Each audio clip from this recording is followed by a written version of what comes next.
Professionally আমি primary স্কুলের teacher. আমার যখন প্লাটিলেট 12তে নামে তখন কিন্তু আমার আশেপাশের মানুষ, আত্মীয় স্বজন সবাই কিন্তু অনেকটা মানে উদ্বিগ্ন হয়েছেন এবং একই কথাই বলছেন।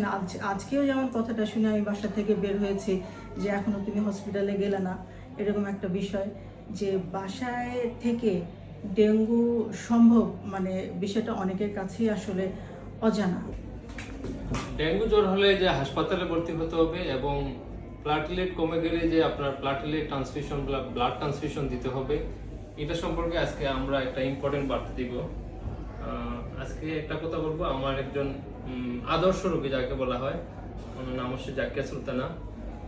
উনি দীর্ঘ আজকে হচ্ছে কি ওনার ডেঙ্গু ফিভার ডে 8, উনি অলরেডি রিকভারিতে চলে গেছে। তো ওনার যেটা হয়েছে যে উনি 3 দিনের মাথায় আপনি আমার কাছে আসছিলেন, NS1 পজিটিভ ছিল। তো তার পরবর্তীতে ওনার কোনো ওয়ার্নিং সাইন ছিল না, এটা বিপদ সংকেত ছিল না।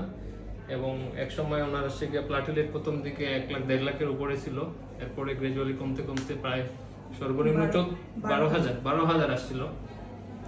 কিন্তু ওনাকে আমি হসপিটালাইজ করি নাই, শুধুমাত্র ওয়ার্নিং সাইন দিছি যে আপনার বিপদ সংকেত দেখলে তখন হাসপাতাল ভর্তি হবেন শুধুমাত্র।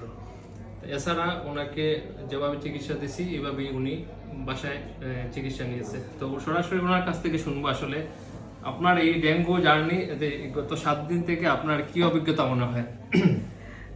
আমি আসলে আমার প্রথমে একটু মানে যেই অভিজ্ঞতা শেয়ার করব সেটা হচ্ছে যে আমার মেয়ের ক্ষেত্রে একটু বলে। আমার মেয়ে ও 2022 সালে ডেঙ্গুতে আক্রান্ত হয়েছিল।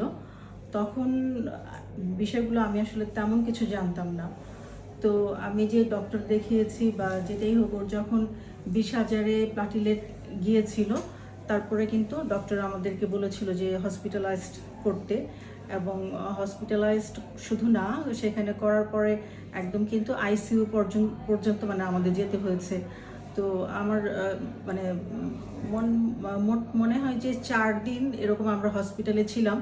একটা প্রাইভেট হসপিটাল ছিল এবং অনেকগুলো টাকা, প্রায় 1.5 লাখের উপরে আমাদের সেই 4 দিনে মানে বিল পে করতে হয়েছিল। তো আমার কিন্তু ডেঙ্গুটা আমার কাছে বিষয়টা এমনই ছিল। তো এবার যখন আমি আক্রান্ত হই, এই স্যারের কাছে আসি, তো আমি শুরু থেকে কিন্তু আমার মাথায় এটাই ছিল যে অবশ্যই আমাকে হসপিটালে ভর্তি হতে হবে। এবং আমি প্রথম দিন যখন এখানে আসি, আমি মোটামুটি একটা প্রিপারেশন যে সাথে টাকা মানে নিয়ে আসি যে আমি স্যারের কথা শুনে সাথে সাথে গিয়ে হসপিটালে ভর্তি হয়ে যাব, এরকম একটা বিষয়। কিন্তু স্যার কিন্তু একবারের জন্য আমাকে উৎসাহিত করেননি, বারবার একই কথাই বলেছেন যে হসপিটালে ভর্তি হতে হবে না, ঘরেই চিকিৎসা সম্ভব। উনি আমাকে আশ্বস্ত করেছেন। এবং আমার যখন প্লাটিলেট 12তে নামে তখন কিন্তু আমার আশেপাশের মানুষ, আত্মীয় স্বজন সবাই কিন্তু অনেকটা মানে উদ্বিগ্ন হয়েছেন এবং একই কথাই বলছেন। আজকেও যেমন কথাটা শুনে আমি বাসা থেকে বের হয়েছি যে এখনও তুমি হসপিটালে গেলে না, এরকম একটা বিষয়। এবং স্যার যেভাবে বলেছেন আমি প্রত্যেকটা জিনিস ফলো করেছি আল্লাহর উপরে বিশ্বাস রেখে। তারপরে ওনার কথার উপরে যে একটা কনফিডেন্স ছিল সেটা বজায় রেখে কিন্তু আমার চিকিৎসার আজকে 8ম দিন আমি মানে পার করেছি আর কি। ঠিক আছে, অসংখ্য ধন্যবাদ। আশা করি উনি এখন ডে 8, আজকে অবশ্য ওনার শরীরে চুলকানি চলে আসছে এবং রিকভারি সাইনের একটা হচ্ছে গিয়ে কনভালেসেন্স রেশ, লাল লাল চাকা হয়েছে আপনাদের। লাল লাল চাকা যে একদম আইসল্যান্ডের মতো, হ্যাঁ পুরো আইসল্যান্ডে। এটা হচ্ছে কি আপনার ডেঙ্গু রিকভারিটাকে, এই রেশটাকে বলি আমরা কনভালেসেন্স রেশ। এটা দেখলে আমরা খুশি হয়ে যাই কারণ এটা রিকভারি সাইন হিসাবে। তো তারপরে আবার একটা জিনিস বলে দিই যে ডেঙ্গু হইলে সবসময় হাসপাতাল ভর্তি হইতে হয় না, কারণ আমরা যদি কোনো ইন্ডিকেশন ছাড়া হসপিটালে ভর্তি করে দিই তাহলে অরিজিনাল ইমার্জেন্সি যারা আছে তারা কিন্তু সেবাটা পাবে না। যাদের প্রয়োজন নেই হাসপাতাল, তারা যদি সিটগুলো অকুপাইড করে ফেলে, এখন যারা অরিজিনাল ইমার্জেন্সি তারা তখন ডিপ্রাইভ হবে।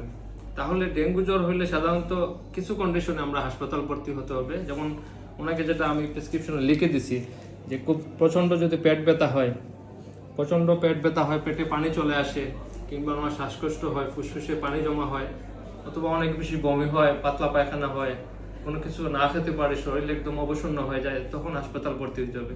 অথবা আরেকটা বলছে যে যদি প্রস্রাব যদি না কমে যায় বা 4 থেকে 6 ঘন্টা প্রস্রাব না হয়, কিংবা শরীরে কোনো স্থান দিয়ে যদি রক্ত বের হয়, তখন হচ্ছে কি হাসপাতাল ভর্তি হওয়ার জন্য। ওনার আল্লাহর রহমতে কোনো কিছু হয় নাই, এই জন্য ওনার ভর্তিরও প্রয়োজন হয় নাই। আর প্লাটিলেট সম্পর্কে আমরা জানি যে আমাদের সাধারণ রোগীদের মধ্যে একটা ভুল ধারণা যে প্লাটিলেট কমে গেলে প্লাটিলেট দিতে হবে বা ব্লাড দিতে হবে। সাধারণত ডেঙ্গুতে প্লাটিলেট দেওয়ার কোনো ইন্ডিকেশন নেই। শুধুমাত্র প্লাটিলেট যদি খুব গুরুতরভাবে কমে যায় এবং ওই রোগীর যদি কোনো ইন্টারভেনশন লাগে, কোনো সার্জারি লাগে, যেমন সিজারিয়ান সেকশন বা যে কোনো অপারেশন, তখন শুধুমাত্র প্লাটিলেট লাগে। আদারওয়াইজ সাধারণত প্লাটিলেটের প্রয়োজন হয় না, আমরা একবার ব্লাড দিয়ে দিই প্রয়োজনে যদি ব্লিডিং ম্যানিফেস্টেশন হয়। আর কিছু কন্ডিশন আছে যদি ফিজিশিয়ান মনে করে প্লাটিলেট প্রয়োজন, সেটার পরিমাণ খুবই নগণ্য। তাহলে এই দুইটা ইনফরমেশন আজকে ভিডিও থেকে আমরা শিখলাম যে আসলে ডেঙ্গু জ্বর হইলে সবসময় সবার হাসপাতাল প্রয়োজন নাই, এবং যাদের প্রয়োজন তাদের কথা বললাম।